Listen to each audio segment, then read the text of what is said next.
এই বাঙালি ফ্রাইড রাইসের কাছে চাইনিজ ফ্রাইড রাইস একেবারে ফেল। কারণ এই বাঙালি ফ্রাইড রাইস কিন্তু আমিষ নিরামিষ দুটো দিয়েই খাওয়া যায়। আর করতেও লাগে খুব অল্প সময়, ঝটপট করে নেওয়া যায়, ভীষণই ইজি। তো এটা বানাবার জন্য বিনস আর গাজরটাকে কেটে নিয়েছি, অপরদিকে চালটাকে একটু ভিজিয়ে রেখেছিলাম। সেই ভেজানো চালটাকে ৮০ ভাগ সেদ্ধ করে তুলে নিচ্ছি। চালটা সেদ্ধর সময় একটু ১ চামচের মতো তেল দিয়ে নিও, তাহলে চালটা ঝরঝরে থাকবে।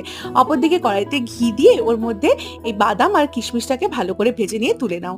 তারপরে বাদামটাকে তুলে নেওয়ার পরে অপরদিকে দিয়ে দাও ওই ঘিয়ের মধ্যে সামান্য একটু সাদা তেল।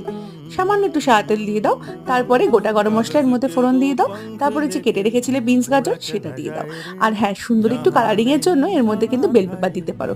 নুন দিয়ে সমস্ত সবজিগুলোকে ভালো করে ভেজে নাও। আমি একটু বেল পেপার অ্যাড করেছি কালারিং এর জন্য, তোমরা টমেটোও দিতে পারো বীজটাকে ফেলে দিয়ে।